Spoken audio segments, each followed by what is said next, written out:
Welcome back to Logan's Comics, where the strange corners of Marvel's world don't get ignored. They get celebrated. And today, we're pulling someone out of the shadows, someone whose scream once felt like it could split reality in half. There are characters in Marvel whose stories feel loud even before they speak. And then there's David A. Angar, a man whose voice was never meant to be heard by anyone, because the moment it touched the air, it could twist your mind, your fears, even your memories into living nightmares. And for some reason, I've always felt a strange softness for Angar. Maybe because beneath all that chaos, there was a person simply trying to matter in a world that didn't know what to do with him. His story begins long before he ever opened his mouth. David wasn't born dangerous, he was made that way. Back in the earlier days, before the world got used to superpowered detonations happening on street corners, David was just another young man with political fire in his veins. He believed in changing the world the noisy way, protesting, shouting, fighting the system. And maybe that's the first irony with him, that his voice was the one thing he never truly controlled. Years later, when I revisited Daredevil Vol. 2 issue 57, there's this moment where the city feels quieter, like the creative team wanted readers to inhale before Angar stepped back into the narrative world. And honestly, that silence hits different when you've followed his chaotic history. But to really understand Angar, you have to go back to the experiments, the kind that Marvel villains love to pretend are for the greater good. He was taken in by Moondragon once, by government programs another time, depending on the run, but the result was always the same. They rewired his voice, turned his scream into a psychic tear in reality, turned the very thing he used to spread messages of peace into a weapon that spread hallucinations, fear, madness. After the experiments, David didn't become a villain because he wanted to. He became a villain because he had nowhere else to go. And honestly, if you read through Thunderbolts issue 55, there's this tragic undertone in the way he stands there, lost behind those eyes that once saw the world as something he could fix. Now he's stuck with a voice the world doesn't want to hear. One of my favorite moments with Angar, and I say this with full nostalgia, is in Thunderbolts issue 57.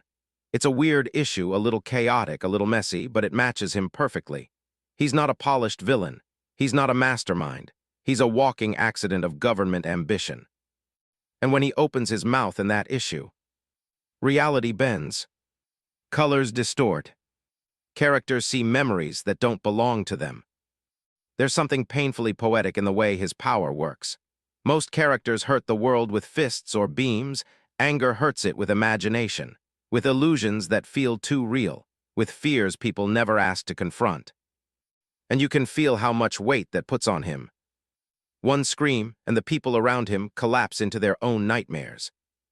Imagine living like that. Imagine never being allowed to speak freely again. There's this quiet moment in Daredevil Vol. 256-2003, where his presence is treated almost like a ghost story. Whispers, rumors, the kind criminals share in back alleys, and I remember the first time I read it, how strangely sad it felt. Angar wasn't even there yet, but the memory of him spoke louder than he ever could. When he crossed paths with heroes, he wasn't trying to take over the world. He wasn't building armies. He wasn't crafting cosmic plots. He was just trying to survive with a curse he never asked for. There's something about Angar that always reminded me of a guy who got lost between panels. Every time he showed up, he was slightly different. A little angrier, a little more broken, a little more detached from the world he used to fight for. After 2000, his appearances become rarer, sharper, more intentional. Writers stopped treating him like a gimmick and started treating him like a tragedy. And then, there's that moment. That brutal moment. The one fans still talk about because of how unfair it felt. His death. But death isn't always the end in Marvel. Not for Angar.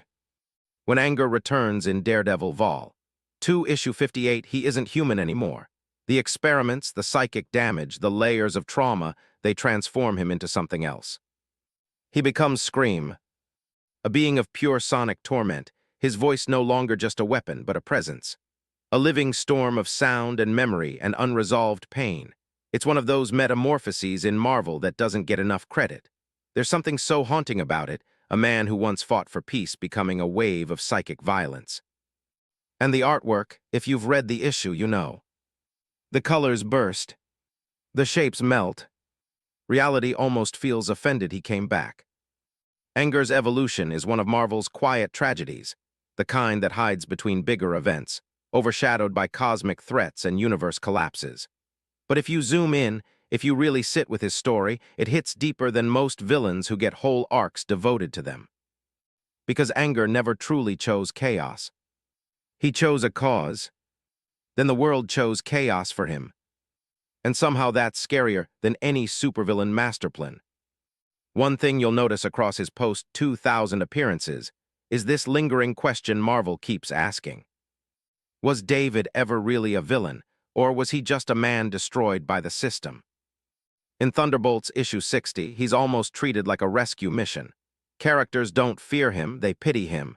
They know he's dangerous, but they also know he's suffering. And maybe that's why fans like me keep revisiting his story. Not because of the illusions, not because of the chaos, but because Angar represents something painfully human. A person who tried to change the world, but ended up being changed by the world instead.